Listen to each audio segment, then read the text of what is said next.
আসুন আসুন সমীর বাবু, আপনার জন্যই অপেক্ষা করছিলাম। বাইরে যে হারে মেঘ করেছে, তাতে বুঝি এক্ষুনি না ঝড় বৃষ্টি আরম্ভ হলো বলে। পাড়ার মোড়ের চায়ের গুমটি দোকানে এসে সমীরবাবু উপস্থিত হতেই কথাগুলো বললেন বেঞ্চে বসে থাকা ভবানী মুখোপাধ্যায়। পাড়ার সকল প্রবীণ নবীন পুরুষেরা প্রত্যেকদিন বিকেলে রতনের চায়ের দোকানে আড্ডা দিতে আসে, তবে সমীরবাবু কেবলমাত্র আসেন সপ্তাহের একটি বা দুটি দিন, শনি ও রবিবার। সপ্তাহের অন্যান্য দিনে তিনি নানান কাজে ব্যস্ত থাকলেও বিশেষত রবিবার ছুটির দিনে এসে উপস্থিত হন পাড়ার চায়ের দোকানে। চা আর সিগারেটকে সঙ্গী করে দীর্ঘ সময় অবধি চলে গল্পের জমজমাট আড্ডার আসর। সমীর সরকার কর্মজীবনে একজন আইনজীবী ছিলেন। যদিও এখন তিনি অবসরপ্রাপ্ত, তাহলেও এখানকার স্থানীয় সকল মানুষেরা তাকে বরাবরই ভীষণ রকমের সম্মান করে। ভবানী মুখোপাধ্যায়ের কথা শুনে সমীরবাবু বললেন, হ্যাঁ ভবানীদা, আপনি একেবারে ঠিক কথাই বলেছেন। আকাশে যে পরিমাণে মেঘ করেছে, তাতে কাল বৈশাখী ঝড় উঠল বলে। কই রে রতন, রতন, দে আমাদের সকলের জন্য একবার চা আর একটা করে সিগারেট দিয়ে দেখিনি। ভবানীবাবুর কথা শুনে চায়ের দোকানদার রতন কেটলি থেকে গরম চা মাটির ভাঁড়ে ঢেলে তা বাড়িয়ে দিল সকলের দিকে। উষ্ণ ধুমায়িত চায়ের পেয়ালায় সামান্য ফুঁ দিয়ে তাতে তৃপ্তির চুমুক বসালেন সমীরবাবু। সমগ্র গগনবক্ষ জুড়ে এতক্ষণ যাবৎ কালো শামিয়ানার ন্যায় যে ভীষণ মেঘ জমাট বেঁধে এসেছিল, তাই এবার তীব্র শব্দে গর্জন করে উঠল। যেন মনে হল মাথার উপর আকাশে কালো মেঘের অন্তরালে যুদ্ধ বিমান লড়াইয়ের প্রস্তুতি নিচ্ছে। করকর শব্দে দু একবার বাজ পড়ল কাছে পিঠে কোথাও, আর সাথে সাথেই লোডশেডিং হল। রতনের চায়ের দোকান পুরোপুরি ডুবে গেল নিকষ কালো অন্ধকারের সমুদ্রে। একটা ছোট্ট টিমটিমে হ্যারিকেন জ্বালিয়ে তা ঝুলিয়ে দিল রতন। হ্যারিকেনের স্বল্প মৃদু ঘোলাটে আলোর আভা ছড়িয়ে পড়ল দোকান ঘরের অন্ধকার পরিবেশে। ফলে তাতেই সবটুকু আঁধার মোচন হলো না ঠিকই, কিন্তু একটা রহস্যময় অদ্ভুত আলো আঁধারির পরিবেশের সৃষ্টি হলো। এরপরই শোঁ শোঁ শব্দে জোরালো বাতাস বইতে আরম্ভ করল। সাথে সাথেই শুরু হলো বৃষ্টিপাত। প্রকৃতি যেন একেবারেই লণ্ডভণ্ড হয়ে যেতে লাগলো প্রবল ঝড় বৃষ্টির দাপটে। সরু পিচ রাস্তার দুই ধারে দাঁড়িয়ে থাকা বিশাল বড় বড় গগনচুম্বী গাছগুলো এমনভাবে দুলে উঠল যেন সেগুলো এক্ষুনি ভেঙে লুটিয়ে পড়বে নিচে। ভবানী ও সমীরবাবু নিজেদের মধ্যে গল্পগুজব করছিলেন। ঠিক এমন সময় বেঞ্চে বসে থাকা এক তরুণ যুবক বিপুল তার বন্ধুস্থানীয় অন্য আরেকজন যুবক নয়নের উদ্দেশ্যে বলল, তা কি হে ভায়া নয়ন, সামনেই তো জামাই ষষ্ঠী, বলি শ্বশুর বাড়ি যাবে তো নাকি? হ্যাঁ হ্যাঁ ভাই, তা তো যেতেই হবে। তা না হলে তোমার বৌদি বড় রাগ করবে। বুঝতেই তো পারছো, সবে সবে আমাদের বিয়ে হয়েছে, এখনো বলা চলে 1 মাস হয়নি। এই অল্প সময়ের মধ্যেই তোমার বৌদিকে রাগিয়ে দেওয়া মোটেও উচিত কাজ হবে না। তাছাড়াও এটা আমার প্রথম জামাই ষষ্ঠী বলে কথা, শ্বশুরবাড়ি না গেলে কি চলে? কথা বলা শেষ করে নিজেদের মধ্যে হাসি ঠাট্টায় ব্যস্ত হয়ে পড়ল বিপুল আর নয়ন। নয়নের সবেমাত্র বিয়ে হয়েছে কিছুদিন আগে। সামনের জামাই ষষ্ঠীতে সে তার শ্বশুর বাড়িতে যাবে, সে নিয়েই বিপুলের সাথে কথাবার্তা হচ্ছিল। তবে জামাই ষষ্ঠীর প্রসঙ্গ উঠতেই সমীরবাবুর মুখ কেমন যেন রক্ত শূন্য ফ্যাকাশে হয়ে গেল। তার চোখ মুখের অভিব্যক্তি বদলে গেল নিমেষের মধ্যে। ভাবখানা এমন যেন তার নিজের অতীত জীবনে কোনো একটা ঘটনার কথা আজ বহুকাল পর আবার মনে পড়ে গিয়েছে হঠাৎ করেই। ভবানীবাবু শূন্য চায়ের ভাঁড় ছুঁড়ে ফেলে বলে উঠলেন, কি হলো সমীর বাবু, আপনার মুখখানে এমন থমথমে গোছে রয়ে গেল কি কারণে? ভবানীবাবুর কথায় সম্বিত ফিরে এলো সমীরবাবুর। একটা শুকনো ঢোক গিলে রীতিমতো ভয়ার্ত দৃষ্টিতে তিনি তাকালেন পাশে বসে থাকা ভবানীবাবুর দিকে। এই প্রথম ভবানীবাবু দেখলেন সমীর সরকারের চোখে অশনি অমঙ্গলজনক ভয়ের আভাস। একটা শুকনো ঢোক গিলে সমীরবাবু বেশ আড়ষ্টভাবেই বললেন, জামাই ষষ্ঠীর প্রসঙ্গ শুনে একটা ঘটনার কথা মনে পড়ে গেল হঠাৎ করে। বুঝলেন ভবানীদা, সেই ঘটনার কথা মনে পড়লে আজও আমার বুক রীতিমতো কেঁপে ওঠে। উফ, সেইবার সে কি ভয়ানক অভিজ্ঞতা হয়েছিল তা আমি আজও ভুলতে পারলাম না। জীবনের এতগুলো বছর পার করে দেওয়া সত্ত্বেও না, মৃত্যু পর্যন্ত কোনোদিনই হয়তো তা ভুলতেও পারবো না। আমার স্মৃতিতে সেই ভয়ানক অভিজ্ঞতা পুরোপুরি গেঁথে গিয়েছে। সে ঘটনার কথা মনে পড়লে এখনো গায়ের রক্ত একেবারে জল হয়ে যায়, হাত পা দরদর করে ঘামতে শুরু করে, গলা ক্রমশ শুকিয়ে আসে। এ আপনি কি বলছেন সমীর বাবু? আপনার বলা কথা শুনে আমি যে পুরোপুরি অবাক হয়ে যাচ্ছি। আপনার অতীত জীবনে কি এমন ঘটনা ঘটেছিল যার কারণে এখনো পর্যন্ত আপনার মনের মধ্যে থেকে সেই পুরনো ভয়টা যায়নি? যদি আপনার আপত্তি না থাকে তাহলে আপনি আমাদের তা বলতে পারেন। না না, এতে আর আপত্তি কিসের? আপনারা যদি সেই অভিজ্ঞতার কথা শুনতে চান তাহলে আমি বলতে পারি। সমীরবাবুর এই কথা শোনার পর চায়ের দোকানের মধ্যে নেমে এলো এক অদ্ভুত নীরবতা। কেউ মুখে সামান্য টু শব্দ অব্দিও করল না। সকলে যে যার নিজের নিজের জায়গায় চুপচাপ বসে রইল ঠায়। চায়ের দোকানদার রতন মাটির ভাঁড়ে নিজের জন্য বেশ কিছুটা চা ঢেলে তাতে চুমুক দিয়ে আরাম করে বসল বেতের মোড়া টেনে। বাইরের অশান্ত প্রকৃতি জুড়ে তখন তাণ্ডব শুরু হয়েছে।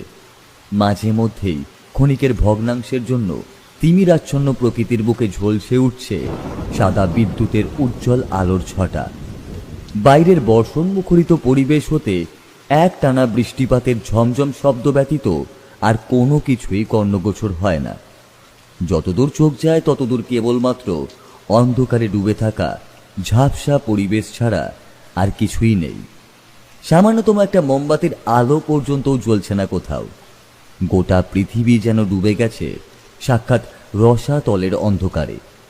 ফস শব্দে দেশলাই কাঠি জেলে সিগারেটে আগুন ধরিয়ে ফিল্টারে লম্বা টান দিয়ে সমীর সরকার বলতে আরম্ভ করলেন তার সেই ব্যক্তিগত লোমহর্ষক হাড় হিম করা বিচিত্র অভিজ্ঞতার কাহিনী। আজ আমি তোমাদের যে ঘটনার কথা বলতে শোনাতে চলেছি তা আজ থেকে বহু বছর আগে।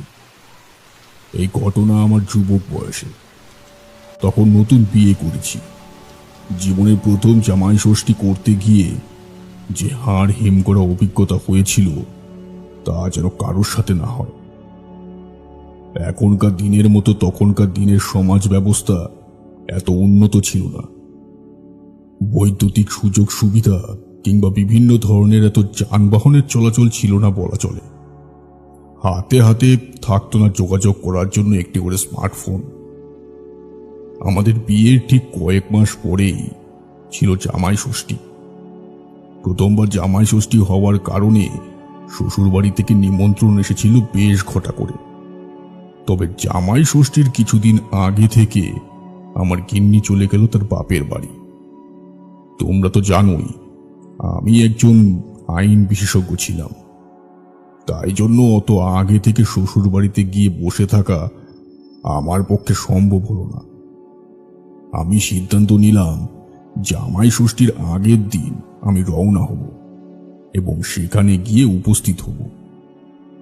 সকলের জন্য ব্যাগ ভর্তি উপহার নিয়ে 2 হাঁড়ি মিষ্টি ও একটা পেল্লাই সাইজের কাতলা মাছ কিনে রওনা হলাম জামাই ষষ্ঠীর আগের দিন শ্বশুর বাড়ির উদ্দেশ্যে। আমার গ্রামের বাড়ি থেকে শ্বশুর বাড়ির দূরত্ব অনেকখানি, প্রায় গোটা একটা দিনের ব্যাপার। সে সময়ে তো ঘন ঘন বাস চলত না, আর টোটো অটোর কথা না হয় বাতি দিলাম। তার উপর আবার আমার শ্বশুর বাড়ি ছিল একেবারে অর জায়গায়, নাম সোনারপুর। আমাদের গ্রাম থেকে সেখানে যাবার কোনো বাস ছিল না। বেশ অনেকটা পথ পেরিয়ে পরবর্তী বাস স্ট্যান্ডে গিয়ে কয়েক ঘন্টা অপেক্ষা করার পর বাস পাওয়া যেত। বাসে করে আরো কয়েক ঘন্টা যাত্রার পর একটি ছোট্ট স্থানীয় নদী পার করে তারপর আরো কিছুখানি রাস্তা হেঁটে তবেই পৌঁছানো যেত সোনারপুর গ্রামে। সে রীতিমতো এক দুষ্কর ব্যাপার। সেই জন্যেই আমি খুব একটা শ্বশুরবাড়ি যেতাম না।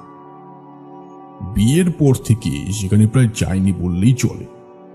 তবে প্রথমবার জামাই ষষ্ঠীতে না গেলে নানান রকমের কথাবার্তা হতে পারে, সেই কারণে এক প্রকার বাধ্য হয়েই আমাকে বেরোতে হলো। বাস স্ট্যান্ডে এসে শুনলাম সকাল 8টার বাস নাকি নেই, একেবারে 10টায় বাস আসবে। যা শুনে রীতিমতো আমার মাথায় হাত পড়ল। অগত্যা একবার যখন বের হয়েছি তখন অপেক্ষা করা ছাড়া আমার কাছে আর অন্য কোনো পথ নেই দেখে সেই বাস স্ট্যান্ডেই বসে রইলাম জিনিসপত্র সাথে নিয়ে। বাস যখন রাস্তার ধুলো উড়িয়ে এসে উপস্থিত হলো তখন হাত ঘড়ির কাঁটা জানান দিচ্ছে সময় প্রায় 10:30টার কাছাকাছি। বাসে উঠে একখানি ফাঁকা সিটে বসলাম। জানালা দিয়ে ফুরফুরে হাওয়া আসতে লাগলো। মনোরম গ্রামীণ পরিবেশ দেখতে দেখতে এগিয়ে চলল বাস নিজ গন্তব্যের দিকে।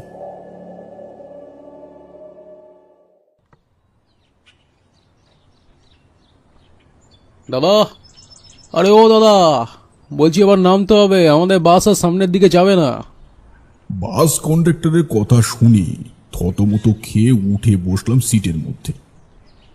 নিজের অজান্তেই কখন যে দু চোখ জুড়ে একটু ঘুম জড়িয়ে এসেছিল তা বুঝতেও পারিনি। আসলে অনেক ভোরে উঠে জিনিসপত্র গোছগাছ করে বের হওয়ার জন্যই হয়তো ঠান্ডা হাওয়ার পরশে একটু ঘুম জড়িয়ে এসেছিল দু চোখে। বাস কন্ডাক্টরের কথা শুনে বুঝতে পারলাম এটাই শেষ বাস স্ট্যান্ড। এরপর বাস পুনরায় আবার ফিরে যাবে গ্রামের দিকে। হাত ঘড়িটার দিকে চোখ বোলাতেই দেখলাম সময় এখন প্রায় 3টের কাছাকাছি। একটানা বেশ কিছুক্ষণ ঘুমিয়ে পড়েছিলাম। সমস্ত ব্যাগপত্র নিয়ে তড়ি ঘড়ি নেমে এলাম বাস থেকে। আমি ছাড়াও আরো হাতে গোনা 2-1 যাত্রী নামলো ঠিকই, তবে তারা নিজেদের মতো এগিয়ে গেল বিভিন্ন দিকে। আমি ব্যাগপত্র নিয়ে এলাম নদীর ঘাটের দিকে। খুব বড় মাপের নদী না হলেও মাঝারি ধরনের এই নদীটির স্থানীয় নাম চন্দ্রপ্রভা। নদীর যে কেন এমন এই অদ্ভুত নাম রাখা হয়েছে তা আমার জানা নেই। নদী ঘাটে এসে উপস্থিত হতেই দেখলাম একজন মাঝি নৌকা ঘাটে বেঁধে মনের সুখে তামাক খাচ্ছে। মাঝির উদ্দেশ্যে উচ্চস্বরে হাঁক দিয়ে বললাম, ও মাঝি, আরে ও মাঝি, তুমি কি আমাকে এই নদীটা একটু পার করে দিতে পারবে? বয়স্ক মাঝি তামাক সেবন থামিয়ে আমার দিকে নেশাতুর লাল লাল চোখে তাকালো। মাঝির বয়স আনুমানিক 60-এর ঊর্ধ্বে। খক খক করে বেশ কিছুটা কেশে সে ঢুলু ঢুলু নয়নে আমার দিকে তাকিয়ে বলল, পারবো না কেন গো বাবু, নদী পারাপার করবো বলেই তো আমি এখানে রয়েছি। তা আপনি যাবেন কোন ঘাটে সেটা তো আগে বলুন। আমি ওই সোনারপুর ঘাটে যাব। আমার মুখ থেকে সোনারপুর নাম শোনা মাত্রই মাঝির সমস্ত নেশার চটকা যেন এক লোহমায় পুরোপুরি কেটে গেল। চোখ হয়ে উঠল বিস্ফারিত। হাতের কলকে সরিয়ে রেখে মাঝি কাটা কাটা ভাবে বলল, মার্জনা করবেন বাবু, সোনারপুর ঘাটে আমি যেতে পারবো না। সোনারপুর ঘাটের আশেপাশ থেকেই শুরু হচ্ছে ওই ভয়ানক জঙ্গল। আজকে শনিবার, তার উপরে আবার বারবেলা, সেখানে যাওয়া মানে একেবারে প্রায় নিষিদ্ধ কাজ করার সামিল। সত্যি কথা বলতে মাঝির বলা একটা কথাও আমার বোধগম্য হলো না। তবে এটুকু পরিষ্কার বুঝতে পারলাম যে ওই বৃদ্ধ মাঝি কোনো একটা কারণে ভীষণ রকমের ভয় পেয়ে গিয়েছে হঠাৎ করে। কি হলো, হঠাৎ করে তুমি এত ভয় পেয়ে গেলে কি কারণে? তাছাড়া আজ শনিবার, সেজন্য তুমি আমাকে ওই ঘাটে নিয়ে যেতে পারবে না কেন? সোনারপুর জঙ্গলে কি এমন জিনিস রয়েছে যার কারণে তুমি এত ভয় পাচ্ছ? ওখানে কি আছে তা আমরা কেউ জানি না বাবু, তবে কিছু একটা যে আছে সেটা বিলক্ষণ জানি। এই জঙ্গলকে ওখানকার প্রতিটা মানুষ ভীষণ ভয় পায়। ভীষণ রকমের ভয়। শনিবার বারবেলার পর কেউ আর ওই জঙ্গলের ত্রিসীমানায় পা মারায় না বাবু। সাজের অন্ধকার হলে ওই তল্লাট পুরোপুরি জনমানব শূন্য হয়ে ওঠে। রাতের বেলায় কেউ যদি একবার ভুলবশত ওই জঙ্গলে প্রবেশ করে, সে আর প্রাণ নিয়ে বেঁচে ফেরে না। মানুষের মুখে মুখে ঘোরে শুধুমাত্র একটাই প্রবাদ, এখানকার সকলে জানে ওই জঙ্গলের মধ্যে সাংঘাতিক কিছু একটা অশুভ অপশক্তি বসবাস রয়েছে বাবু। বৃদ্ধ মাঝির এই সকল কথা শুনে আমি হো হো করে অট্টহাসি হেসে উঠলাম। তার ভয়ের কারণ হিসেবে আমি আকাশ পাতাল না জানি কত কিছু ভাবতে বসেছিলাম, অথচ সে যে এমন একটা অযৌক্তিক কারণ বলবে তা আমি ঘুণাক্ষরও বুঝতে পারিনি। অবশ্য এর থেকে বেশি আর কি বা আশা করা যায় তার থেকে। সে যে পরিমাণে নেশা করে রয়েছে তাতে এরকম ভুলভাল কথা বলাই অত্যন্ত স্বাভাবিক এক বিষয়। আমি বরাবরই ভূত প্রেত অশুভ অলৌকিক শক্তি এ সকল কিছুর অস্তিত্বে একেবারে অবিশ্বাসী একজন মানুষ। মাঝির মুখ চোখের অভিব্যক্তি দেখে পরিষ্কার বুঝতে পারলাম সে মোটেও পছন্দ করছে না আমার এরূপ হাসি ঠাট্টা রঙ্গ তামাশা।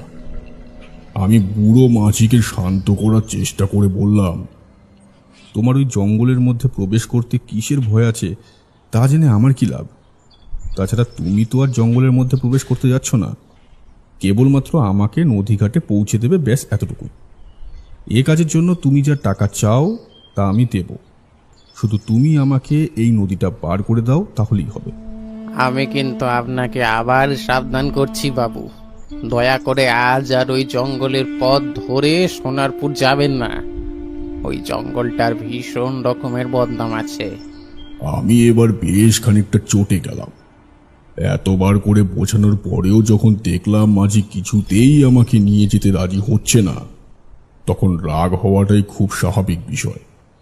আমি অত্যন্ত মেজাজের সাথে বললাম, সোনারপুর যাব না মানে? তাহলে তুমি কি বলতে চাইছো আজকের রাতটা আমি এইখানে এই নদীর পাড়ে বসেই কাটিয়ে দেব? আচ্ছা পাগল লোক তো তুমি। তুমি এই যে আমার হাতে এত জিনিসপত্র দেখছো, তা যদি শ্বশুর বাড়িতে নিয়ে গিয়ে না পৌঁছাতে পারি তাহলে সব কিছু একেবারে নষ্ট হয়ে যাবে। তুমি কি আমাকে নদী পার করে দেবে তা স্পষ্ট হয়ে বলো, না হলে আমাকে অন্য একটা ব্যবস্থা করতে হবে। তোমার সাথে ফালতু কথা বলার সময় আমার হাতে একেবারেই নেই। বেলা গড়িয়ে আসছে, আর কিছুক্ষণের মধ্যেই প্রায় সন্ধ্যা নামবে বলা চলে। সন্ধ্যা নামার আগে নদীটা পার করতে পারলে বাঁচি।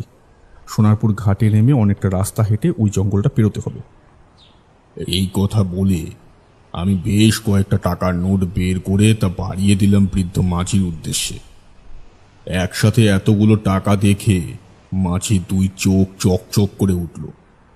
তার জরাজীর্ণ শোচনীয় অবস্থা দেখেই আমি অনুমান করতে পেরেছিলাম রোজ আনা রোজ খাওয়া মানুষটার সামনে বেশ কিছু টাকার নোট মেলে ধরলে সে আমাকে বিলক্ষণ নিয়ে যেতে রাজি হবে।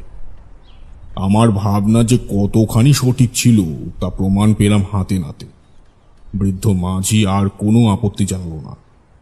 নদী ঘাটের খুঁটির সাথে নৌকায় বাঁধা দড়ি খুলতে খুলতে আমার দিকে একটা হাত বাড়িয়ে দিয়ে সে বলল, আসেন, নৌকার মধ্যে উঠে আসেন। আপনাকে ওই ঘাটে পৌঁছে দিয়ে আমাকে আবার ফিরে আসতে হবে। আমার ঠোঁটের কোণে এক অদ্ভুত আনন্দের হাসির রেখা ফুটে উঠল। এই হাসি অহংকারের হাসি, এই হাসি অদ্ভুত এক সন্তুষ্টি। শেষ পর্যন্ত মাঝিকে বাধ্য হতেই হলো আমাকে সোনারপুর নদীর ঘাটে পৌঁছে দিতে। আসলে টাকার কাছে সবাই মাথা নত করতে বাধ্য।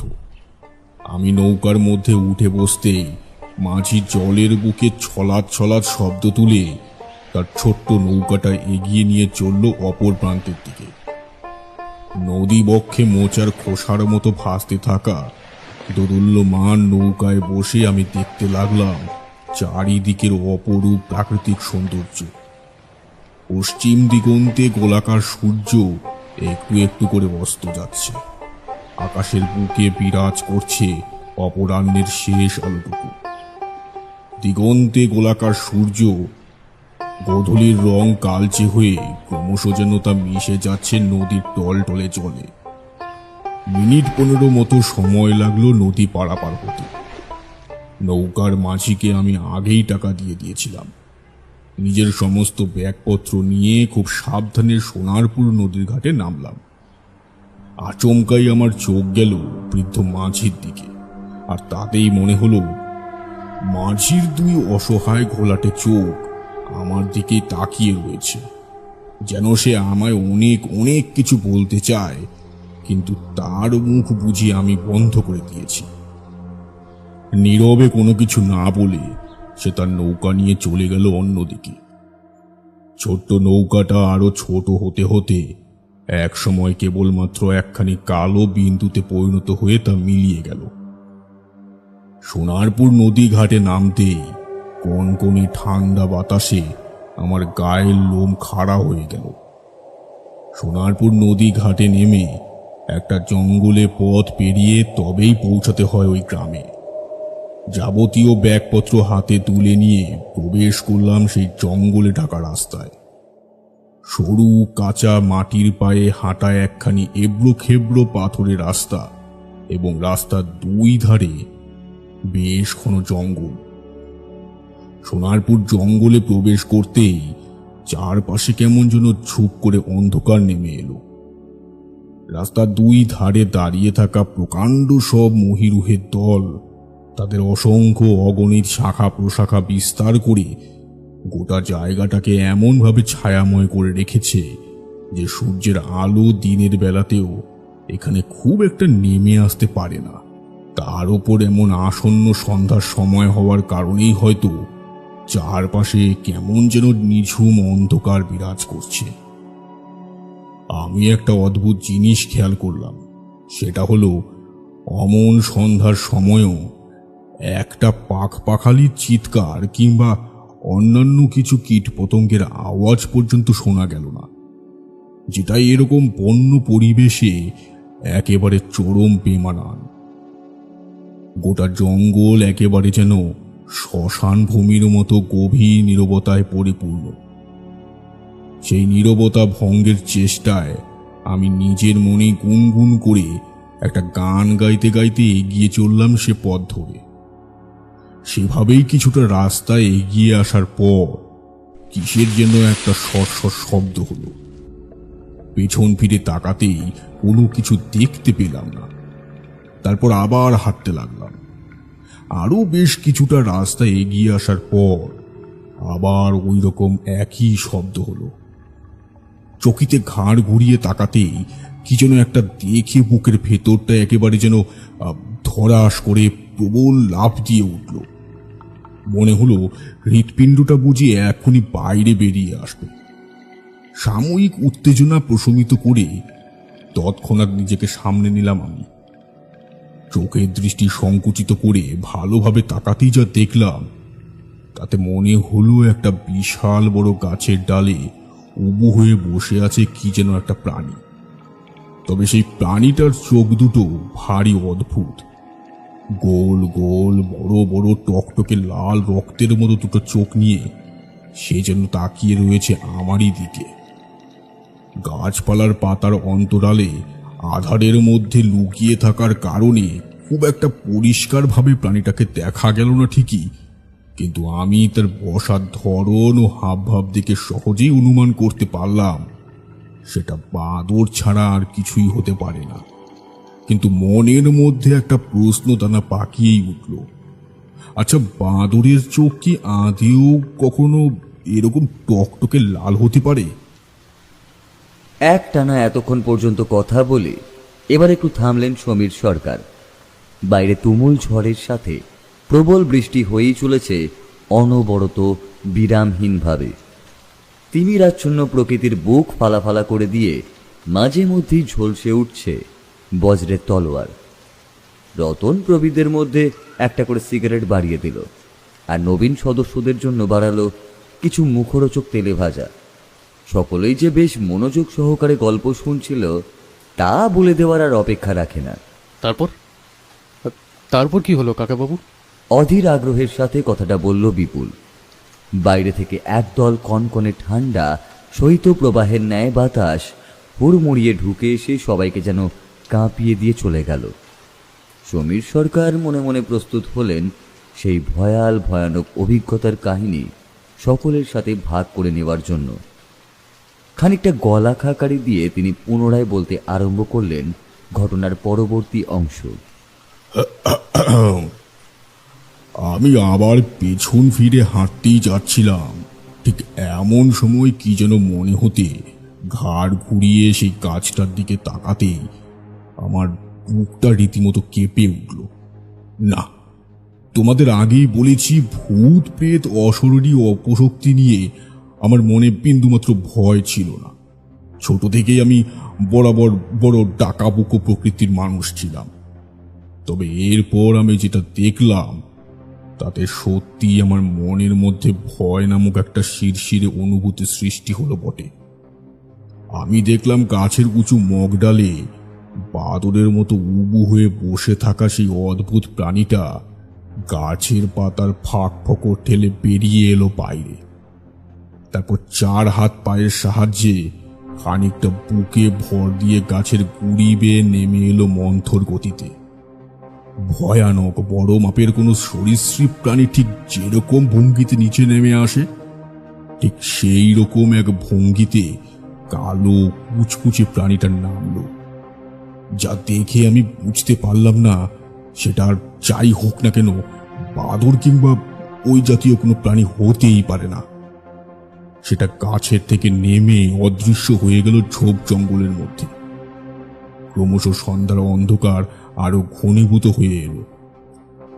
জমাট বাঁধা নিকোষ কালো আধার বুঝি পরম স্নেহে জড়িয়ে ধরল সেই গভীর বনভূমিকে। আমি বিচলিত না হয়ে হাঁটতে আরম্ভ করলাম। মনে মনে স্থির করলাম আর যাই ঘটুক না কেন কিছুতেই পেছন ফিরে তাকাবো না। কিন্তু মানুষ যা ভাবে সব সময় কি আর তা হয় না। আমাদের হিসাব নিকাশের বাইরেও অনেক এমন বহু কিছু ঘটে আমাদের ইচ্ছার বিরুদ্ধে। কে? রীতিমতো চিৎকার করে পেছন ফিরে তাকালাম। আমার মনে হলো ঘাড়ের কাছে কেউ যেন ঠান্ডা নিঃশ্বাস ফেলেছে, অথচ পেছন ফিরে তাকানোর পর কোনো কিছুই দেখতে পেলাম না। আমার অন্তরে ধীরে ধীরে এই ধারণার জন্ম হলো যে এই সোনারপুর জঙ্গলটা একেবারে শতভাগ স্বাভাবিক তা বলা চলে না কিছুতেই। এই জঙ্গলের মধ্যে অবশ্যই কিছু না কিছু অস্বাভাবিকতা ঠিকই লুকিয়ে রয়েছে। মনের যাবতীয় দুর্বলতা কাটিয়ে আমি এবার একটু তাড়াতাড়ি পা চালিয়ে হাঁটতে আরম্ভ করলাম। বেশ অনেকটা পথ এখনো পার করতে বাকি। এদিকে সন্ধ্যার অন্ধকার আরো বেশি গাঢ় কালো হয়ে নেমে এসেছে। সরু এবড়ো খেবড়ো রাস্তার 2 ধারে দাঁড়িয়ে থাকা বিশাল বড় বড় গাছের ডালপালা একে অপরের সাথে ধাক্কা খেয়ে কেমন যেন ক্যাচ ক্যাচ কর্কশ শব্দ করতে আরম্ভ করেছে। আমার ষষ্ঠ ইন্দ্রিয় আমায় জানান দিল যে সত্যিই কেউ একটা আমার পিছু নিয়ে এগিয়ে আসছে, যাকে আমি কোনোভাবে দেখতে পাচ্ছি না। মনের মধ্যে নিদারুণ অস্বস্তি নিয়ে দ্রুত পদক্ষেপে বেশ খানিকটা পথ এগিয়ে আসার পর আমার যে বিরল আদি ভৌতিক অতিলৌকিক অভিজ্ঞতা হলো তা আমি জীবনে কখনো কোনোদিন ভুলতে পারবো না। এর পূর্বে আগে কখনো ঘটেনি এরকম বিচিত্র ঘটনা। আমার নজরে পড়ল সামনের একটা মস্ত বড় ঝুলন্ত গাছের ডালের সাথে সম্পূর্ণ চামচিকির মতো উল্টো হয়ে ঝুলে আছে একটা কালো কুচকুচে ছায়ামূর্তি। ছায়ামূর্তিটা দেখতে অনেকটা মানুষের মতো হলেও সে যেন পুরোপুরি মানুষ নয়। তার গোটা শরীর জুড়ে বড় বড় লোমের আস্তরণ ছাড়া আর কিছুই নেই।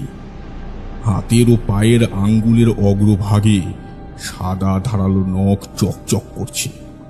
তবে সবচেয়ে ভীতিপ্রদ যেটা হলো তা হলো তার দুটো চোখ, গরম চা ফলের মতো টকটকে লাল। লালচে দুটো চোখ নিয়ে সে উল্টো হয়ে ঝুলে থাকা অবস্থায় তাকিয়ে রয়েছে সরাসরি আমারই দিকে। আমার বুকের রক্ত ততক্ষণে প্রায় একেবারে জল হয়ে গিয়েছে। এই প্রাণীটা যে আসলে কি তা আমি বুঝতে পারছিলাম না কিছুতেই। সমস্ত বোধ বুদ্ধি, যাবতীয় চিন্তা ভাবনা সব কেমন তালগোল পাকিয়ে যেতে লাগলো। এরকম প্রাণী আমি এর আগে কখনো কোনোদিন দেখিনি। আচমকাই আমার মনের মধ্যে কে যেন ফিস ফিস করে প্রশ্ন করলো, আচ্ছা, এটা নরকের পিশাচ নয় তো? হ্যাঁ, গল্পের বইতে পড়া নরকের পিশাচের বর্ণনা খানিকটা এরকমই হয় বটে। পায়ের তোলার নরম মাটি যেন একেবারে তুলে উঠল ভূমিকম্পের ন্যায়। নিজের চোখকে আমি নিজেই বোধহয় বিশ্বাস করতে পারছিলাম না। অমন অন্ধকার পরিবেশে সম্পূর্ণ একাকী সোনারপুর জঙ্গলে দাঁড়িয়ে যে বিভীষিকাকে আমি নিজের চোখে দেখছি, তা সত্যিই আমার কল্পনারও বাইরের এক বিষয়। কোনো দিকে না তাকিয়ে আমি উদ্ভ্রান্ত দিশাহীন অবস্থায় পাগলের মতো ছুটতে আরম্ভ করলাম। ছুটতে ছুটতে আমি হঠাৎ করে হোঁচট খেয়ে মুখ থুবড়ে পড়লাম মাটিতে। সঙ্গে করে নিয়ে আসা সমস্ত ব্যাগপত্র, মাছ, মিষ্টি সবকিছু একেবারে ছড়িয়ে ছিটিয়ে গিয়ে কোথায় যে সেই সমস্ত জিনিস হাত থেকে পড়ে গেল তা আমি বুঝতেও পারলাম না। একটা গাছের গুড়ির আড়ালে চুপচাপ দাঁড়িয়ে খানিকটা জোরে জোরে শ্বাস নেওয়ার চেষ্টা করলাম। নিজের মনকে বারবার বোঝাতে লাগলাম যে করেই হোক দুর্বল হয়ে পড়লে চলবে না, বুকের মধ্যে সাহস ধরে রাখতেই হবে। তা না হলে সত্যি হয়তো আমি আর এই জঙ্গল থেকে জীবিত অবস্থায় বের হতে পারবো না। সেই মুহূর্তে অমন ভয়াবহ পরিস্থিতিতে দাঁড়িয়ে ভীষণ আফসোস হলো বৃদ্ধ মাঝির বলা কথাগুলো না শুনে। সে বারবার করে আমার সাবধান হতে, সতর্ক হতে বলেছিল, কিন্তু আমি কোনো কথায় বিন্দু মাত্র গুরুত্ব দিইনি। আসলে আমি টাকা দিয়ে তাকে থামিয়ে দিয়েছি। বর্তমানে এখন আমি বেশ বুঝতে পারছি, মূর্খের মতো হটকারিতার বশে যে কি মস্ত বড় ভুল করে ফেলেছি। নিজের প্রতি নিজেরই এত বেশি রাগ হলো যেন মনে হলো ঠাস ঠাস করে দুই গালে দুটো চর কষাই। বুড়ো মাঝি বারবার করে আমায় বোঝানোর চেষ্টা করেছিল, আমায় সাবধান সতর্ক করতে চেয়েছিল যে আজকে শনিবারের বারবেলার পর আমি যেন এই সোনারপুর জঙ্গলের রাস্তা ধরে যাওয়ার চেষ্টা না করি। অথচ আমি তার কোনো কথাই কানে তুলিনি।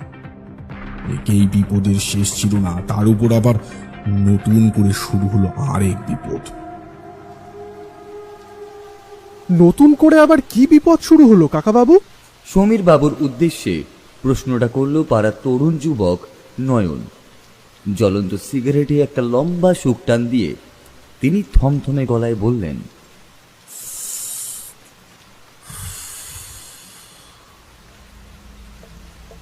গাছের গোড়ায় এসে একটু দাঁড়াতে না দাঁড়াতেই বৃষ্টি আরম্ভ হলো। ভীষণ রকমের অসহায় বোধ করলাম অমন সম্পূর্ণ একলা একাকী একটা মস্ত বড় জঙ্গলের মধ্যে দাঁড়িয়ে। বৃষ্টির থেকে বাঁচতে মাথা গোজার মতো যে একটু আশ্রয় নেব তারও কোনো উপায় ছিল না। সোনারপুর জঙ্গলে গাছপালার বাড়ন্ত ছাড়া আর কিচ্ছু নেই। প্রায় আধ ঘন্টার মতো বৃষ্টি হওয়ার পর আমি দুরু দুরু বুকে পুনরায় হাঁটতে আরম্ভ করলাম, বা বলা ভালো ওই অভিশপ্ত জঙ্গল থেকে বের হওয়ার জন্য এক প্রকার দৌড়তে লাগলাম। জল কাদাময় রাস্তা ধরে হাঁটার সময়ও আমি বুঝতে পারিনি যে আমার জন্য ঠিক কি ভয়ানক বিভীষিকা অপেক্ষা করে রয়েছে। আমি মুখ থুবড়ে প্রায় জল কাদার মধ্যে পড়েই যাচ্ছিলাম। কোনো রকমের সামলে নিলাম নিজেকে। কেউ একজন যেন টেনে ধরেছে আমার পা। নিচের দিকে তাকাতেই আমি যা দেখলাম তাতে আমার আত্মারাম পুরোপুরি খাঁচা ছাড়া হবার জোগাড় হলো। দেখলাম জল জমা রাস্তার মধ্যে একটা কঙ্কালের হাত উঠে এসেছে মাটির তলা থেকে। সেই হাতে কেবলমাত্র হাড়ের কাঠামো ছাড়া আর কিছুই নেই। সেই হাড়ের হাত আমার পা খামচে ধরেছে। আঙ্গুলের অগ্রভাগে থাকা বাঁকানো পাঁচ পাখির নখের মতো ধারালো নখগুলো ক্রমশ গেঁথে যাচ্ছে আমার পায়ের নরম চামড়া ভেদ করে। তীব্র যন্ত্রণায় আমি চিৎকার করে কোকিয়ে উঠলাম। আমার পা থেকে গল গল করে রক্ত বেরিয়ে আসতে লাগলো। এরপরেই আমি দেখলাম রাস্তার দুই ধারের ভেজা মাটি খুঁড়ে অসংখ্য অগণিত নর কঙ্কাল উঠে আসতে আরম্ভ করেছে। কালের পর কাল, যুগের পর যুগ ধরে তারা যেন এখানেই রয়ে গিয়েছে মাটির তলায়। এতদিন পর্যন্ত ভূত, প্রেত, অশুভ, অলৌকিক সত্তা সম্পর্কে আমার মনের মধ্যে বিন্দুমাত্র বিশ্বাস ছিল না। আমার ধারণা ছিল এই সমস্ত কিছু আসলে দুর্বল শ্রেণীর মানুষের মনের অহেতুক ভয় ব্যতীত আর কিছুই নয়। কিন্তু আমার সেই সকল ধারণা যে আসলে কতখানি ভুল তার প্রমাণ আমি হাতে নাতে পেলাম। নৌকার বৃদ্ধ মাঝির সেই সতর্ক বাণী আমার কানের কাছে বারবার বেজে উঠতে লাগলো। বয়স্ক মানুষটা আমায় অনেকবার করে বলেছিল শনিবার বারবেলার পর এই জঙ্গলের মধ্যে নাকি প্রবেশ করা একেবারে নিষিদ্ধ। এই জঙ্গলকে এখানকার প্রতিটা মানুষ চরম ভয় পায়, অথচ আমি মূর্খের মতো হটকরিতার বসে এই জঙ্গলের মধ্যে প্রবেশ করেছি। তখন বুঝতে পারিনি ঠিকই, তবে এখন হাড়ে হাড়ে বুঝতে পারছি আসলে কত বড় ভুল কাজ একটা করে ফেলেছি। বহু কষ্টে কোনো রকমে পা ছাড়িয়ে আমি সেই রক্তাক্ত পা টানতে টানতে নিয়ে এগিয়ে চললাম সামনের দিকে। জঙ্গল শেষ হতে এখনো অনেকটা সময় বাকি। মাথার উপরে থাকা গাছের এক ডাল থেকে অন্য আরেক ডালে কারা যেন ঝাঁপ দিল। ওপরের পানে তাকাতে কালো কালো কিছু অস্পষ্ট আধো ছায়া ছাড়া আর কিছুই দেখা গেল না। আমি পরিষ্কার বুঝতে পারলাম এরা সকলেই আসলে প্রেতাত্মা। এই জঙ্গলটা এক দল অতৃপ্ত প্রেতাত্মাদের বাসভূমি। আমি বোকামি করে আজ এই অসময়ে তাদের বাসস্থানে এসে উপস্থিত হয়েছি। অসংখ্য অগণিত অতৃপ্ত প্রেতাত্মা পিশাচের মাঝে আজ আমি একা এক জীবিত মানুষ। জানি না সত্যি প্রাণ নিয়ে এই জঙ্গল থেকে বের হতে পারবো কিনা। আমার ভীষণ ভয় হচ্ছিল। জীবনে এত ভয়, এত উত্তেজনা এর আগে কখনো কোনোদিন উপলব্ধি করতে পারিনি। তবুও আমি ছোটা থামালাম না, কারণ আমি জানতাম একমাত্র দৌড়েই আমি এই জঙ্গলটা যদি পার করতে পারি তাহলেই সম্ভব জীবিত থাকা, না হলে যে কোনো মুহূর্তে আমি মৃত্যুর মুখে ঢলে পড়ব। সমীর বাবু একটু থামলেন। চায়ের দোকানদার রতন একটা শুকনো ঢোক গিলে কাটা কাটা ভাবে ভয়ার্ত কণ্ঠে বলে উঠল, সত্যি বাবু, আপনার সাহসের প্রশংসা করতেই হয়। আপনার জায়গায় যদি অন্য কোনো মানুষ থাকতো তাহলে সে কখন মারা যেত হৃদযন্ত্র বিকল হয়ে কে জানে। রতনের কথার প্রসঙ্গে সমীর সরকার তার দিকে তাকিয়ে বলে উঠলেন, না হে রতন, সেই সময় আমারও আত্মারাম খাঁচা ছাড়া হয়ে গিয়েছিল। মনে হচ্ছিল মরণের খুব কাছাকাছি এসে পৌঁছেছি, আর হয়তো কিছুটা সময়ের অপেক্ষা, তারপরেই সবকিছু শেষ হয়ে যাবে। আমার ক্ষত বিক্ষত মৃত লাশটা কোথাও না কোথাও হয়তো পড়ে থাকবে সোনারপুরের এই অভিশপ্ত জঙ্গলের বুকে। পরের দিন সকাল হলে শ্বশুরবাড়ির লোকজন আমার মৃতদেহ উদ্ধার করবে। মনের মধ্যে নানান ভাবনা আসতেই লাগলো। আমি বেশ অনুভব করতে পারছিলাম কালো কালো ছায়া মূর্তি বোধহয় বাতাসের সাথে ভর করে ধেয়ে এগিয়ে আসছে আমারই দিকে। তাদের কারোর নির্দিষ্ট কোনো আকার নেই। তারা দেখতে অনেকটা মানুষের মতো হলেও তাদের স্বভাব, আচার আচরণ বড়ই অদ্ভুত। তাদের প্রত্যেকের চোখের দৃষ্টি গনগনে আগুনের মতো টকটকে লাল। সেই দৃষ্টির দিকে তাকিয়ে থাকলে বুকের রক্ত জল হয়ে যেতে বাধ্য। বাবা সমীর, তুমি এরকম ঊর্ধ্বশ্বাসে ছুটছো কেন? কিছু কি হয়েছে? আমি ভীষণ চমকিত হয়ে থমকে দাঁড়িয়ে পড়লাম। এমন জনমানব শূন্য নিশুতি অভিশপ্ত সোনারপুর জঙ্গলের মধ্যে কে আমার নাম ধরে এই কথা বলল তা অনুসন্ধান করতে লাগলাম। চারপাশের দিকে ভালোভাবে একবার চোখ বুলিয়ে নেওয়ার পরেও কাউকে দেখতে না পেয়ে বেশ খানিকটা অবাক হলাম। আবার ফির দৌড়ানো শুরু করব, ঠিক এমন সময় একটা বিশাল বড় শিমুল গাছের নিচে থাকা ঝোপঝাড় ঠেলে বাইরে যিনি বেরিয়ে এলেন তাকে দেখে আমার বুকের মধ্যে বল ফিরে এলো। মনে হলো এই যাত্রায় হয়তো আমি বেঁচে গেলেও যেতে পারি। শিমুলতলার ঝোপ জঙ্গল ঠেলে যিনি বেরিয়ে এসেছেন তিনি আর কেউ নয়, আমার শ্বশুর মশাই শ্রী নিখিলেশ দত্ত। ভদ্রলোক ভারী লম্বা ও তাগড়াই চেহারার মানুষ। বুঝতে পারলাম তিনিই প্রশ্নটা করেছেন। শ্বশুর মশাইকে দেখে আমি নিদারুণ অসহায় অবস্থায় ভেঙে পড়লাম। তিনি আমার অবস্থা দেখে বিলক্ষণ আন্দাজ করতে পারলেন যে আমার সঙ্গে এই জঙ্গলে ঠিক কি কি ঘটেছে। শ্বশুর মশাই উচ্চ কণ্ঠে বললেন, ও আচ্ছা, বুঝতে পেরেছি। ঠিক আছে বাবা, আর কোনো ভয় নেই, তোমার কিছু হবে না। আমি থাকতে তোমার কোনো ক্ষতি হতে দেব না। চলো আমার সাথে সাবধানে চলো দেখি। এ কি, তোমার পা যে দেখছি অনেকখানি কেটে গেছে। তুমি দাঁড়াও, আমি এখনই একটা গাছের পাতা এনে তোমার পায়ের ক্ষতস্থানে লাগিয়ে দিচ্ছি। দেখো, কয়েক মিনিটের মধ্যেই সমস্ত রক্তপাত বন্ধ হয়ে যাবে। মুখের কথা শেষ হতে না হতেই শ্বশুরমশাই আবার সেই ঝোপ জঙ্গলের মধ্যে ফের প্রবেশ করলেন। অবশ্য বেশিক্ষণ আমাকে আর সেইভাবে একলা দাঁড়িয়ে থাকতে হলো না। সামান্য কিছুটা সময়ের মধ্যেই তিনি বাইরে বেরিয়ে এসে কি যেন একটা গাছের পাতা হাতের মধ্যে ভালো করে ডলে নিয়ে আমার পায়ের ক্ষতস্থানে লাগিয়ে দিলেন। প্রথম দিকটা একটু জ্বালা জ্বালা করলো ঠিকই, কিন্তু পরে বেশ আরাম পেলাম।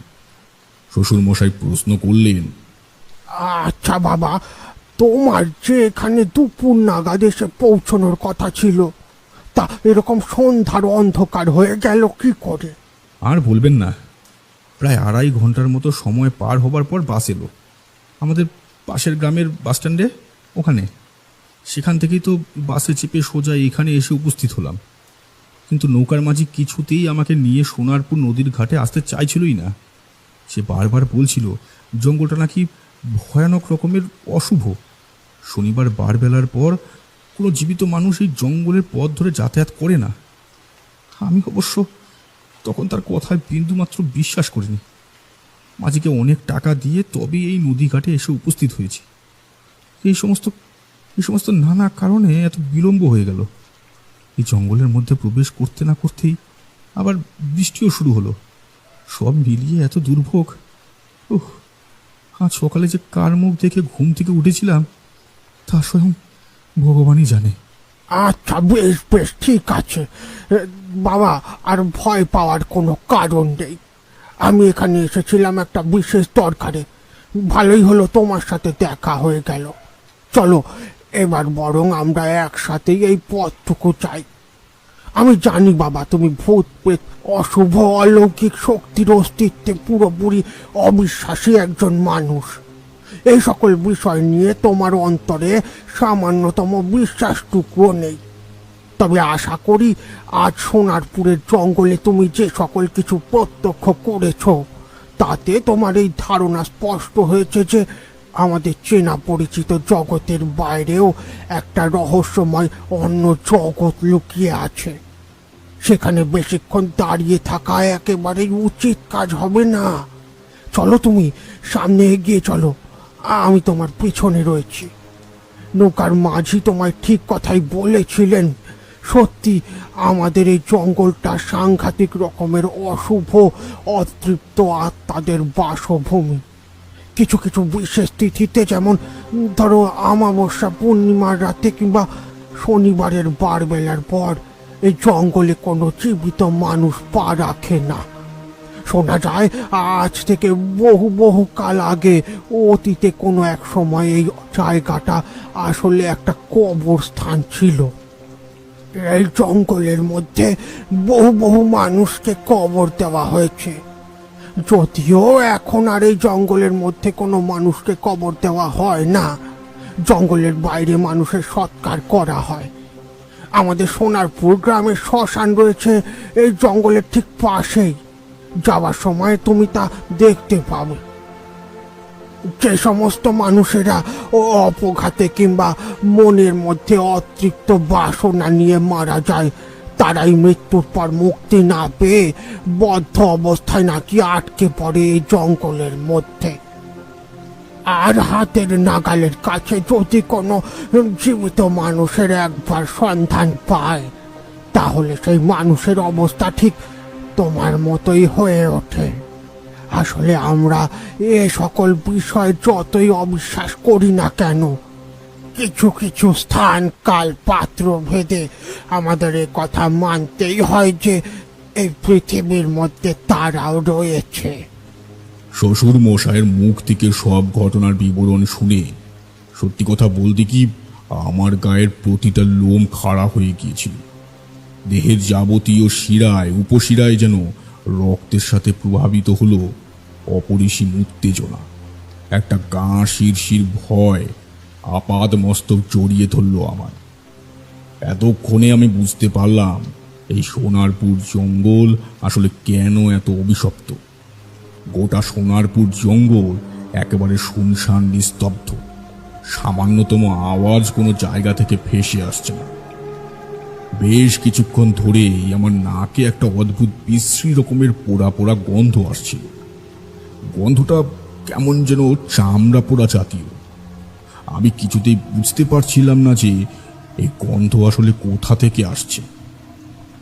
খানিকটা সময় পর আমি উপলব্ধি করতে পারলাম শ্বশুর মশাইয়ের শরীর হতে যেন নির্গত হচ্ছে এই বিশ্রী পোড়া গন্ধটা। গন্ধটা আমি পেলাম ঠিকই, কিন্তু তাকে সে বিষয়ে কিছু জিজ্ঞেস করতে পারলাম না। আশ্চর্যভাবে এরপর কিন্তু আর কোনো ভৌতিক উপদ্রব আমার সাথে ঘটল না। কোনো পিশাচ কিংবা অতৃপ্ত আত্মার অপ্রত্যাশিত আক্রমণ আমাকে সহ্য করতে হলো না। যে মারণ ভয় আমাকে গ্রাস করেছিল তার থেকে যেন একটু একটু করে স্বস্তি পেতে শুরু করলাম। তবে দু একবার পেছন দিকে তাকাতেই আমার মনে হলো আমার শ্বশুর শ্রী নিখিলেশ দত্ত কাদের দিকে যেন কঠিন দৃষ্টিতে তাকিয়ে রয়েছে। তার চোখ মুখের অভিব্যক্তি ও হাতের ভঙ্গিমা দেখলে ধারণা হয় তিনি যেন অদৃশ্য কাউকে ধমকারি দিচ্ছেন। আমি এসবের কিছুই বুঝতে পারছিলাম না। ধীরে ধীরে এই ভয়ানক অভিশপ্ত সোনারপুর জঙ্গলের বাইরে বেরিয়ে এসে বুক ভরে লম্বা নিঃশ্বাস নিলাম। দুই হাত জড়ো করে ইষ্ট দেবতার উদ্দেশ্যে প্রণাম জানিয়ে মনে মনে প্রতিজ্ঞা করলাম আর কখনো কোনোদিন এখানে সন্ধ্যাবেলার পর আসার সিদ্ধান্ত নেব না। তাতে যত প্রয়োজনীয় কাজই থাকুক না কেন, সবার আগে নিজের প্রাণটাই যদি হারাতে হয় তাহলে সেই কাজ করতে আসার জন্য মরিয়া হয়ে লাভ কি বলো? হ্যাঁ, চারপাশ জুড়ে ঘুটঘুট করছে কেবলমাত্র নিকোষ কালো অন্ধকার। বহু দূরে যে ছোট্ট টিমটিমে আলোগুলো দেখা যাচ্ছিল সেগুলো যে সোনারপুরের বসত বাড়ির আলো তা আমি বিলক্ষণ জানি। সোনারপুর জঙ্গল থেকে বেরিয়ে আসতেই দেখলাম রাস্তার দুই ধারে শ্মশান। উঁচু উঁচু শুকনো মাটির ঢিবি, ভাঙা কলসি, লাল শালু আরো কি সব যেন পড়ে রয়েছে চলতি পথের দুই ধারে থাকা শ্মশানের বুকে। মাঝে মধ্যে দুই একটা শিয়াল ঘুরে বেড়াচ্ছে। তবে এবার আমার নজরে পড়ল শ্মশানের এক কোণে সদ্য নির্মাণ করা একটি উঁচু মাটির ঢিবি, যার ওপর রাখা আছে কিছু বাসি সাদা গাঁদা ফুলের মালা, নতুন মাটির কলসি, চকচকে লাল শালু, সবুজ বাঁশের কঞ্চি। এই সকল কিছু দেখে আমি বুঝতে পারলাম খুব অল্প কিছু দিনের মধ্যেই কেউ একজন মারা গিয়েছেন সোনারপুর গ্রামে।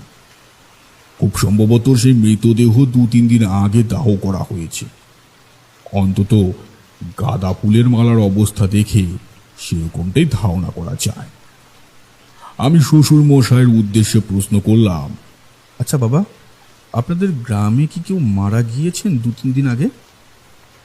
না মানে ওইখানে ওই যে নতুন মাটির ঢিবি। আমার মুখের কথা অসমাপ্ত অবস্থায় মুখের মধ্যেই আটকে গেল, কারণ ঘাড় ঘুরিয়ে পেছন ফিরে তাকাতেই আমি যা দেখলাম তা আমার কল্পনার একেবারে বাইরের এক বিষয়। হতভম্বের মতো দেখলাম রাস্তার মধ্যে আমি একা, সেখানে আর কেউ কোথাও নেই। আমার শ্বশুর মশাই একেবারে যেন ভোজবাজির মতন উধাও হয়ে গিয়েছেন কর্পূরের ন্যায়। আমি কিছুতেই বুঝতে পারলাম না তিনি এমন রাতের বেলায় হঠাৎ করে আমাকে একলা ফেলে কোথায় চলে গেলেন। আমার মাথায় এই জিনিসটাও ঢুকলো না যে আমার সাথে হাঁটতে থাকা একটা মানুষ যদি অন্যত্র চলে যায় তাহলে তো তা আমি বুঝতে পারতাম, অথচ তা বুঝতে পারলাম না কেন। আমার মস্তিষ্কের মধ্যে সবকিছু একেবারে যেন তালগোল পাকিয়ে যাচ্ছে। গোটা বিষয়টাই আমার কাছে কেমন যেন মোহগ্রস্তের মতো ঠেকল।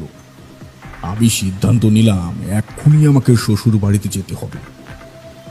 নিশুতি রাতের রাস্তায় আর দাঁড়িয়ে না থেকে আমি এক প্রকার দৌড়ে শ্বশুর বাড়িতে এসে উপস্থিত হলাম। আমাকে অমন রাতের বেলায় সেখানে পৌঁছতে দেখে শ্বশুর বাড়ির প্রতিটা মানুষই ভীষণ রকমের অবাক হয়ে গেল। তারা ধারণা করেছিল আমি দিন বেলা বেলিয়ে এসে পৌঁছাবো, না হলে জামাই ষষ্ঠীর দিন সকালের দিকে। প্রত্যেকে আমার কাছ থেকে অনেক কিছু জানার চেষ্টা করলো। আমি সম্পূর্ণ সুস্থ স্বাভাবিক রয়েছি কিনা, আমার আসতে কোনো রকমের সমস্যা হয়েছে কিনা, আরও অনেক প্রশ্ন সকলে মিলে করল। আমি বেতের মোড়ায় বসলাম। আমার বুকটা তখনও হাঁপড়ের মতো ওঠানামা করছে। আমার স্ত্রী পার্বতী ঘরের ভেতর থেকে এক ঘটি ঠান্ডা জল নিয়ে এসে তা আমার দিকে বাড়িয়ে দিল। বেশ কয়েকদিন পর পার্বতীকে দেখলাম আমি, কিন্তু এ নিজের কি হাল করেছে মেয়েটা। মাথার চুল উস্কো খুস্কো, চোখের তলা কালো হয়ে রয়েছে, পরনের শাড়ি আলু থালু, সব মিলিয়ে কেমন যেন একটা মনমরা বিষণ্ণ ভাব তার মধ্যে বিরাজমান। ঘটির সবটুকু জল ঢক ঢক করে এক নিঃশ্বাসে খেয়ে আমি স্ত্রীর উদ্দেশ্যে জিজ্ঞাসা করলাম, পার্বতী, কিছু কি হয়েছে? তোমার চোখ মুখের এই দশা কেন? আমার প্রশ্নের উত্তর না দিয়ে ঝরঝর করে কেঁদে ফেলল সে। তারপর বহু কষ্টে নিজের কান্না থামিয়ে যা বলল তাতে আমার পায়ের তলা থেকে রীতিমতো মাটি সরে গেল। হাঁটু থরথর করে কাঁপতে আরম্ভ করলো, মাথা বন বন করে ঘুরতে লাগলো। পার্বতী আমায় জানালো আজ থেকে ঠিক 2 দিন আগে তার বাবা নাকি গায়ে আগুন লাগিয়ে আত্মহত্যা করে মারা গিয়েছে। কোনো এক রাজনৈতিক দলের বিরুদ্ধে প্রতিবাদ করায় ভরা বাজারের মাঝে তাকে অপমান করে ওই রাজনৈতিক দলটি। সেই অপমান সহ্য করতে না পেরে পার্বতীর বাবা ঘরের ভেতরে আগুন লাগিয়ে পুড়ে মরেছে। আমার মনে হলো কেউ যেন আমার কানে একটা গরম লোহার শিক ভরে দিয়েছে। পার্বতী এর পরে আরো কি সব যেন বলে চলল, কিন্তু আমি আর কোনো কিছুই শুনতে পাচ্ছিলাম না। মাথার মধ্যিখান কেমন যেন ফাঁকা হয়ে ভো ভো করতে লাগলো। আমি শুধু একটা কথাই বারবার ভাবতে লাগলাম যে কি করে সম্ভব। এই মাত্র তো খানিক আগেই তিনি আমাকে জঙ্গল থেকে বাইরে বের করে নিয়ে এলেন। আর কথাটা ভাবতেই এবার আমার মাথায় বিদ্যুৎ ঝলকের মতো খেলে গেল একের পর এক সব ঘটনা। আমি বুঝতে পারলাম ভদ্রলোকের গা থেকে কেন পোড়া পোড়া গন্ধ পেয়েছিলাম, কি কারণে তিনি এমন শনিবারের দুপুর রাতে ওই অভিশপ্ত জঙ্গলের মধ্যে ছিলেন। আসলে তিনিও যে বর্তমানে অতৃপ্ত আত্মাতে পরিণত হয়েছে, তাই সেই জঙ্গলই তার নতুন ঠিকানা। আমি এটাও বুঝতে পারলাম যে আমি আজ প্রাণে বেঁচেছি কেবলমাত্র আমার শ্বশুর মশাইয়ের জন্য। হ্যাঁ, তিনি আমাকে সম্পূর্ণ সুরক্ষিত অবস্থায় জঙ্গল থেকে বের করে দিয়েছেন। তাই জন্যেই আমার বারবার মনে হচ্ছিল তিনি যেন অদৃশ্য কাঁধে ধমকাচ্ছেন, তার চোখের কঠিন দৃষ্টি দিয়ে বুঝিয়ে দিচ্ছেন আমার যেন কোনো ক্ষতি না করা হয়। 2 চোখের কোণ হতে টপ টপ করে জলের ফোঁটা গড়িয়ে পড়ল। পার্বতীর বাবার প্রতি আমার মনের মধ্যে জন্মালো অপার শ্রদ্ধা এবং ভক্তির ভাব। সত্যি আজ আমি শুধুমাত্র প্রাণে বাঁচলাম তারই কারণে। তবে আমি পার্বতী কিংবা তার পরিবারের মানুষদের এই বিষয়ে কোনো কিছুই বললাম না। সেই রাজনৈতিক দলের সমস্ত গুন্ডা জাতীয় মানুষেরা সেখান থেকে নাকি পালিয়ে গিয়ে কোথায় যেন গা ঢাকা দিয়েছে। তবে প্রশাসনিক দপ্তর তাদের হন্যে হয়ে খুঁজছে পার্বতীর বাবাকে তীব্র অপমান করে তাকে মৃত্যুর মুখে ঠেলে দেওয়ার উপযুক্ত শাস্তি দেওয়ার জন্য। এরপর আমি শ্বশুর মশাইয়ের যাবতীয় কাজকর্ম সমাপ্ত হবার পর পার্বতীকে নিয়ে ফিরে এসেছিলাম নিজের গ্রামে। তারপর থেকে আর খুব একটা যাইনি শ্বশুর বাড়িতে। মাঝে মধ্যে আলে কালে যাও এক আধবার যেতাম, তাও শনিবার বাদে। দিনে দুপুরের খটখটে আলোয় সেথায় পৌঁছানোর চেষ্টা করতাম। রাতের বেলায় সেই জঙ্গল পার হওয়ার সাহস আমার মধ্যে আর ছিল না। বেশ অনেক বছর পর সোনারপুর অভিশপ্ত জঙ্গলকে নাকি স্বাভাবিক করে তোলা হয়েছিল কামাখ্যার একজন স্বনামধন্য তন্ত্র সাধককে এনে। সেই তন্ত্র সাধক ক্রিয়া করে সমস্ত জঙ্গলের মধ্যে থাকা প্রত্যেক অতৃপ্ত আত্মাদের মুক্তি দিয়েছিলেন। এই ছিল আমার জীবনের প্রথম জামাই ষষ্ঠীর বিরল ভৌতিক অভিজ্ঞতা। কিন্তু জোর গলায় বলতে পারি, এরকম ভয়ানক অভিজ্ঞতা খুব কম মানুষেরই জীবনে ঘটেছে। চলো হে, এবার বড় উঠা যাক। আবার পরে অন্য কোনো একদিন এসে না হয় জমিয়ে আড্ডা দেওয়া যাবে। বৃষ্টির মাত্রা এখন বেশ কিছুটা কমেছে, তবে পুরোপুরিভাবে থেমে যায়নি। সমীরবাবু ছাতা নিয়ে এসেছিলেন। ছাতা মাথার উপর মেলে ধরে তিনি বেরিয়ে গেলেন রতনের চায়ের দোকান থেকে। তখনও সেখানে উপস্থিত প্রতিটা মানুষ মন্ত্রমুগ্ধ শ্রোতার ন্যায় কেবলমাত্র চুপচাপ বসে রইল। সমীরবাবুর মুখ থেকে শোনা এই কাহিনীর ঘোর যেন তারা কেউ এখনো কাটিয়ে উঠতে পারেনি। রতন আরেকবার করে চা সকলের দিকে বাড়িয়ে দিয়ে নিজে একটা ভাঁড়ে চা ঢেলে তাতে তৃপ্তির চুমুক বসিয়ে বলল, সত্যি কাকা বাবু, একটা চম্পেশ গল্প বলে চলে গেল বটে, কি বলুন? হ্যাঁ,